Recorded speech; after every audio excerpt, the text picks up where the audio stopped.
wabarakatuh. Om Swastiastu, Namo Buddhaya, salam kebajikan.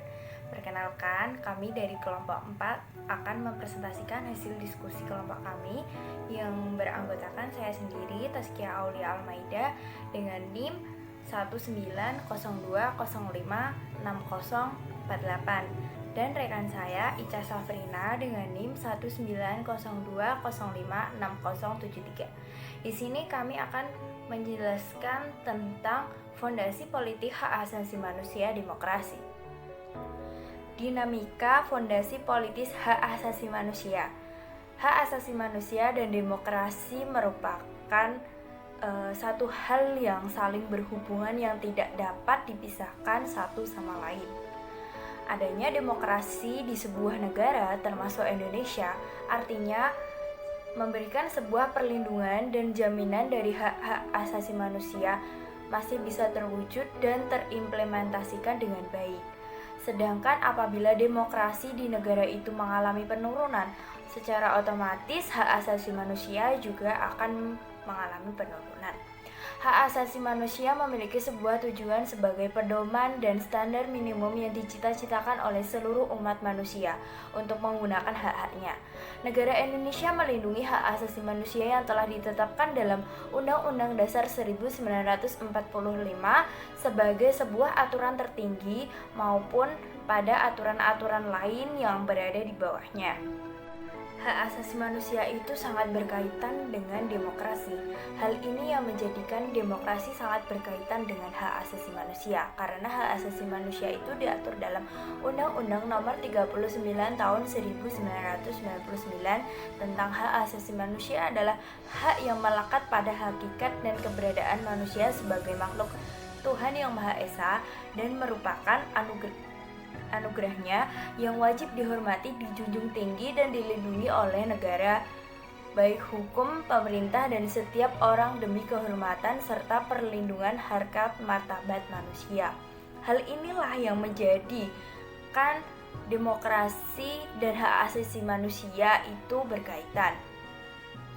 Hak asasi manusia yang wajib ditegakkan di Indonesia karena di dalam suatu negara termasuk Indonesia, demokrasi yang ditegakkan ini merupakan sebuah jaminan perlindungan dan pemajuan hak-hak yang dimiliki oleh manusia untuk mendapat perlindungan dan penghormatan yang sama dan pada umumnya. Pada intinya, sebuah negara demokrasi itu selalu ada hak asasi manusia di dalamnya. Karena semua manusia yang hidup di dunia mulai dari dia lahir memiliki hak asasi manusia yang menjadi fondasi dalam diri manusia. Demokrasi merupakan salah satu sistem politik yang memberi penghargaan atas hak dasar manusia. Demokrasi sebagai hak sipil dan politik rakyat dalam perkembangannya. Demokrasi terkait erat dengan terjaminnya hak ekonomi, sosial, budaya, dan politik. Demokrasi akan terwujud apabila negara mampu menjalankan tegaknya hak asasi manusia yang memiliki sebuah kebebasan sosial maupun kebebasan individu yang tentunya memiliki sebuah batasan dalam menjalaninya. Oleh karena itu, setiap warga negara harus menyadari dan menghormati hak-hak orang lain dalam kesadaran sosial yang tinggi sehingga dapat membangun masyarakat yang demokratis. Materi kedua yang akan saya jelaskan mengenai implementasi fondasi politik hak asasi manusia di demokrasi. Pelaksanaan demokrasi pada nyatanya merupakan sebuah ide politik yang lekat dengan kekuasaan dan sifatnya hanya wacana.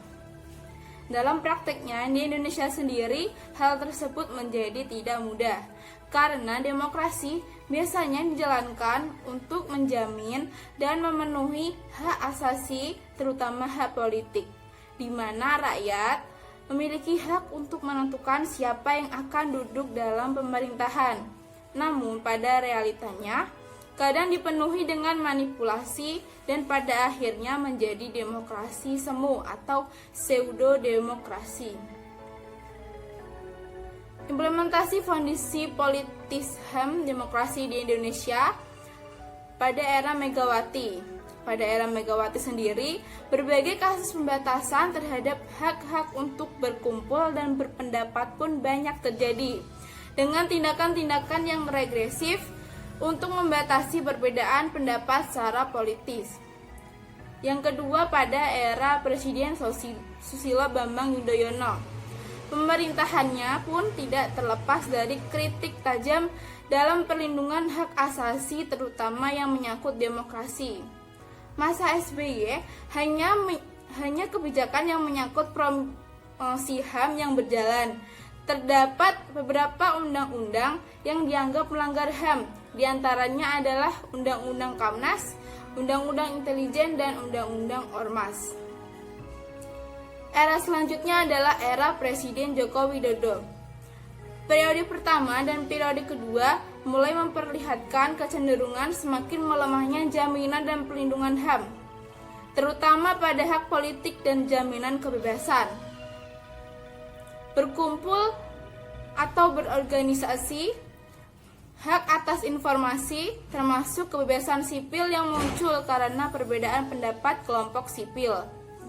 Hal ini sudah pasti berdampak pada rusaknya tatanan demokrasi di Indonesia dan juga merusak tatanan ketatanegaraan karena posisi warga negara yang seharusnya sebagai kepentingan bangsa justru malah dikesampingkan oleh kepentingan politik golongan saja. Jika kita sudah melihat implementasi yang terjadi pada kepemimpinan presiden-presiden, maka cara atau upaya implementasi yang baik adalah sebagai berikut.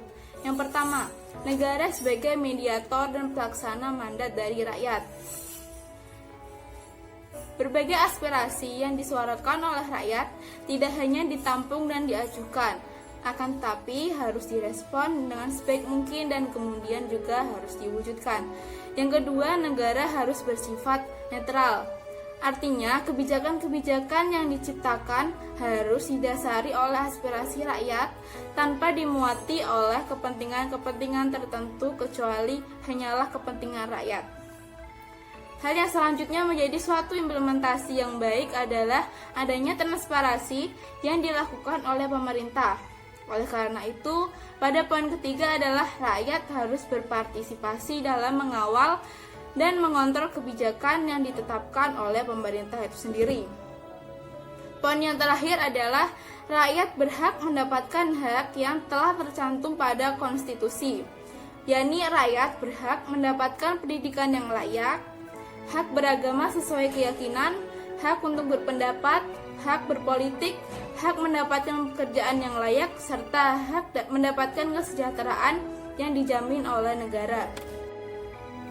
Sekian video dari kelompok 4. Wassalamualaikum warahmatullahi wabarakatuh.